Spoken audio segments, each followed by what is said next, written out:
وحی کیا ہے جی؟ وحی کا ہماری عقل کے اندر پوری طریقے سے سمجھ آ جانا یہ ممکن نہیں ہے۔ ہر انسان کے لیے نا، بالخصوص مسلمان کے لیے دو کام تو انتہائی ضروری ہیں۔ مر رہے ہیں، مر کے کہاں جا رہے ہیں؟ تو اللہ رب العزت نے علم کے لیے انسان کو 3 ذرائع عطا فرمائے ہیں۔ کہیں آگ جل رہی ہو، بجھانے کے لیے بجائے پانی کے وہ پیٹرول ہی ڈال دے کہ وحی کیا ہے اور اس کی اہمیت کیا ہے۔ وحی کی ضرورت، اس عنوان کو ہم سامنے رکھیں تو چند باتیں سمجھیں۔ ہر مسلمان جانتا ہے اللہ رب العزت نے انسان کو اس دنیا میں آزمائش کے لیے بھیجا ہے۔ اس کے ذمے کچھ فرائض لگائے ہیں، ڈیوٹیز لگائی ہیں، تم نے یہ کرنا ہے، اور ساری کائنات کو، زمین آسمان، چاند سورج، یہ ہواؤں کو، پانی کو، دریاؤں کو مسلمانوں کے لیے، انسانوں کی خدمت پہ لگا دیا۔ اب جو ہے ہر انسان کے لیے نا، بالخصوص مسلمان کے لیے دو کام تو انتہائی ضروری ہیں۔ پہلا ضروری کام کیا ہے؟ وہ یہ کہ اس کائنات میں جو اللہ رب العزت نے چیزیں پیدا کی ہوئی ہیں، نعمتیں جو ہیں، ان سے صحیح طریقے سے فائدہ حاصل کرے، ان کا صحیح استعمال کرے، ٹھیک طریقے سے استعمال کرے۔ اور دوسرا کہ اس کائنات کو اور اس کی چیزوں کو استعمال کرتے ہوئے اس کے ذہن میں یہ رہے کہ ان چیزوں کے استعمال سے میرا رب مجھ سے راضی ہو جائے۔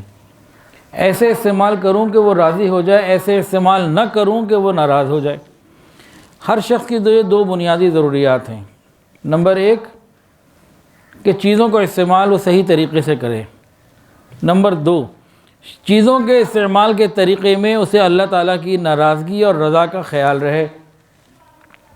یہ 2 باتیں بہت ضروری ہیں۔ اب ان 2 کاموں کو پورا کرنے کے لیے اس کو کس چیز کی ضرورت ہے؟ علم کی۔ علم کے بغیر یہ نہیں کر سکتا۔ یہ پانی ہے، لیکوڈ ہے نا، اسی طرح دودھ بھی لیکوڈ ہے، پیٹرول بھی لیکوڈ ہے، کیروسین آئل ہے، ڈیزل ہے، شہد ہے، زیتون کا تیل ہے، کئی لیکوڈ ہوتے ہیں۔ اگر انسان کو علم نہ ہو کہ ان کو کس طریقے سے استعمال کرنا ہے، کہاں استعمال کرنا ہے، کہیں آگ جل رہی ہو، بجھانے کے لیے بجائے پانی کے وہ پیٹرول ہی ڈال دے، تو صحیح استعمال کے لیے علم ہونا ضروری ہے۔ اور پھر ان چیزوں کے استعمال سے اللہ راضی ہو جائے، اس کے لیے بھی علم کی ضرورت۔ تو اللہ رب العزت نے علم کے لیے انسان کو 3 ذرائع عطا فرمائے ہیں۔ کتنے ذریعے جی؟ 3۔ پہلا ذریعہ ہے حواس 5، یہ ایک ذریعہ۔ دوسرا ہے انسان کی عقل، اور تیسرا ہے وحی۔ یہ 3 ذرائع ایسے ہیں جن کے ذریعے سے انسان علوم حاصل کر سکتا ہے، لیکن ان تینوں کے اپنے اپنے مقامات ہیں، اپنی اپنی ایک باؤنڈریز ہیں، دائرہ کار ہے، اسی کے اندر یہ کام کرتے ہیں۔ سب کا اپنا اپنا ایک سرکل ہے، ایک ڈومین ہے جس کے اندر یہ کام کرتا ہے۔ بہت ساری چیزیں انسان کو حواس 5 سے معلوم ہو جاتی ہیں، لیکن اس کی بھی ایک حد ہے، پھر عقل کی بھی ضرورت پڑتی ہے۔ بہت سارے کام انسان اپنی عقل سے استعمال کر لیتا ہے، لیکن بہت ساری جگہ ایسی ہیں کہ حواس 5 اور عقل دونوں یا کوئی اکیلا مل کر بھی ان چیزوں کا فیصلہ نہیں کر سکتے۔ اس وقت پھر ہمیں وحی کی ضرورت ہوتی ہے۔ اب اس کو ایک مثال سے سمجھیں، سادہ سی مثال ہے۔ یہ مائک میں نے لگایا ہوا ہے ابھی، ہیڈ مائک اس کو کہتے ہیں۔ اس کا کلر کیا ہے؟ میں نے دیکھا، آنکھ نے بتایا، حواس 5 میں سے آنکھ نے بتا دیا بلیک کلر کا ہے، یہ کالے رنگ کا ہے۔ آپ کو بھی نظر آ رہا ہے جی بلیک؟ تو یہ حواس 5 نے ہمیں بتا دیا، مجھے بھی اور آپ کو بھی۔ اب اس کو لگانا سر پر ہے یا ادھر بازو میں پہننا ہے یا پاؤں میں پازیب کی طرح لگانا ہے، یہ کون بتائے گا؟ عقل بتائے گی۔ عقل کے ذریعے معلوم ہو گیا کہ اس کی شیپ ایسی بنی ہوئی ہے کہ اس کو پیچھے سے لائیں، ادھر والا کان ادھر سے اور ادھر والا کان ادھر، اور اس کو یہاں رکھ لیں، مائک کو آگے رکھ لیں۔ تو یہ عقل نے بتا دیا کہ ایسے اس کو استعمال کرنے کے لیے یہ طریقہ ہے، پاؤں پہ رکھیں گے تو ٹھیک نہیں۔ تو ہمیں حواس 5 نے یہ بتا دیا کہ اس کا رنگ کیا ہے، اس کو پہننا کس طرح سے ہے، لگانا کیسے ہے، یہ عقل نے بتا دیا۔ اب اگر ہم حواس 5 کو ایک دم سائڈ پہ رکھیں، آنکھیں بند کر لیں، سب کر لیں جی آنکھیں بند۔ اب اپنی عقل سے پوچھیں، صرف عقل سے پوچھیں اس کا رنگ کیا ہے، کیا جواب آئے گا؟ کچھ بھی نہیں۔ یہ عقل کا کام نہیں ہے، حواس خمسہ کا کام تھا۔ آنکھ نے بتا دیا، عقل نہیں بتا رہی کہ یہ اس کا رنگ کیا ہے۔ اسی طریقے سے کچھ اور بھی سوالات ہیں۔ اس کے استعمال سے رب راضی کیسے ہوگا، ناراض کیوں کر ہوگا؟ ابھی آپ عقل سے پوچھ لیں وہ نہیں جواب دے سکتی، آپ یہ حواس خمسہ سے پوچھ لیں وہ نہیں جواب دے سکتے۔ انسان زیادہ سے زیادہ عقل کو دوڑائے گا نا، یہ کہے گا آواز ذرا ہلکی رکھو، پڑوسیوں کو تکلیف نہ ہو، کوئی سو رہا اس کو تکلیف نہ ہو، بیمار کو تکلیف نہ ہو، اس قسم کی چند باتیں کر دے گا۔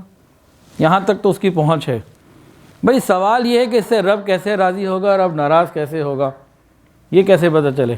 اب نہ یہ عقل بتا سکتی ہے نہ ہی حواس خمسہ۔ یہ پتہ لگے گا تو علم وحی کے ذریعے پتہ لگے گا۔ اس کے لیے اللہ تعالیٰ نے جو علم کے حصول کا تیسرا ذریعہ بتایا ہے وہ ہے وحی، وہاں سے جا کے معلوم ہوگا۔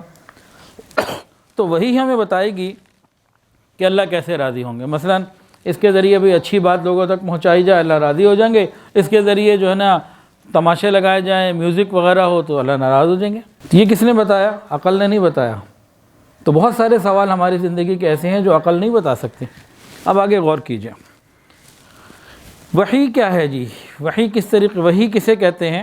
وحی اللہ رب العزت کی طرف سے انبیاء کرام پر آتی ہے، اور اللہ رب العزت نے اپنی مخلوقات میں سے اپنے پیارے پیارے بندوں کو چن کر انہیں پیغمبر کا مقام عطا فرمایا اور ان پر اپنا کلام نازل فرمایا، اس کو وحی کہتے ہیں۔ ان باتوں سے واضح ہو گیا کہ وہ ان باتوں سے علم ہو گیا کہ وحی وہ اعلیٰ ترین علم ہے جو انسان کے پاس ہے، اور انسان کو ان سوالات کے جوابات وحی سے ملتے ہیں جو حواس خمسہ اور عقل سے نہیں مل سکتے۔ مثلا ہمیں پیدا کس نے کیا، کیوں کیا؟ ہم دیکھتے ہیں لوگ مر رہے ہیں، مر کے کہاں جا رہے ہیں، قبر میں ان کے ساتھ کیا ہوتا ہے، قیامت کے دن اٹھنے کے بعد کیا ہوگا، کوئی جنت میں کیوں جائے گا، جہنم میں کیوں جائے گا۔ اس طرح کے مقاصد، اس طرح کی باتیں جو ہماری مقصد زندگی ہے، یہ ہمیں نہ عقل بتا سکتی نہ حواس خمسہ۔ یہ وحی کے ذریعے ہی معلوم ہوگا، پیغمبر کے ذریعے ہی معلوم ہوگا کہ بندوں تمہیں اللہ نے پیدا کیا، اپنی عبادت کے لیے پیدا کیا، اور جو مر کے جاتے ہیں اللہ ہی کے حضور جا رہے ہیں، باقی سارے اعمال اور ساری باتیں یہ وحی کے ذریعے معلوم ہوتی ہیں۔ تو یہ واضح ہو جاتا ہے کہ صرف عقل اور مشاہدہ انسان کی رہنمائی کے لیے کافی نہیں، بلکہ وحی کی ضرورت بہت زیادہ ہے، ناگزیر ہے۔ اور غور کیجئے، وحی کی ضرورت عام طور سے، بنیادی طور سے پیش ہی وہاں آتی ہے جہاں عقل کام نہیں کرتی۔ اگلی بات سمجھنے کے لیے اس سب بات کو سمجھنا ہوگا کہ وحی کی ضرورت پیش ہی وہاں آتی ہے بنیادی طور پر جہاں حواس خمسہ اور عقل جواب دینے سے پیچھے رہ جاتے ہیں، ہٹ نہیں جواب دے سکتے۔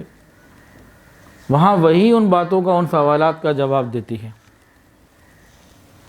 تو وحی کی اہمیت زیادہ ہو گئی اور یہ بڑا علم ہو گیا، عقل اس کی نسبت چھوٹی رہ گئی۔ اسی وجہ سے وحی کی ہر بات کو عقل کے ترازو سے تولیں گے تو گمراہ ہو جائیں گے۔ وحی کا ہماری عقل کے اندر پوری طریقے سے سمجھ آ جانا یہ ممکن نہیں ہے کہ ہر بات ہمارے عقل کے ذریعے ادراک اس کا ہو ہی جائے۔ جس طرح کسی چیز کا رنگ، اس مائک کا کلر معلوم کرنا ہونا، عقل نہیں بتا سکتی، یہ حواس خمسہ کا کام ہے۔ تو بالکل اسی طرح وحی کی اہمیت اور ہر چیز کا عقل کے اندر آ جانا یہ عقل پوری طرح نہیں بتا سکتی۔ تو بہترین عقل والا کون ہے؟ جو وحی کے احکامات کو اچھے طریقے سے انجام دینے کے لیے، پورا کرنے کے لیے اپنی عقل کو استعمال کرے۔ وہ بیوقوف ہے جو اپنی عقل سے وحی کو تولے کہ جی یہ بات تو میری سمجھ میں نہیں آ رہی ہے، بھئی اللہ کا حکم نہیں، مجھے سمجھ میں نہیں آ رہا۔ اس کا مطلب یہ ہے کہ اس کی عقل ناقص ہے، عقل ٹھیک نہیں ہے۔ گویا سادہ لفظوں میں کہہ لیں دماغ خراب ہے۔ کہ جن کی عقل ٹھیک ہوتی ہے وہ اپنی عقل کو اور حواس خمسہ کو وحی کا حکم پورا کرنے کے لیے بہترین انداز تلاش کرتے ہیں، ان پر عمل کرتے ہیں، وہ وحی پر اعتراض نہیں کرتے۔ دیکھیں اگر کوئی شخص خدا کے وجود ہی کا انکار ہے تو اس کو تو وحی کی بات کیا بتائی جائے۔ ویڈیو کے نیچے سبسکرائب کے بٹن پہ کلک کریں، بیل کے آئیکن پہ کلک کیجئے تاکہ ہر نئی ویڈیو کی نوٹیفیکیشن آپ کو مل جائے۔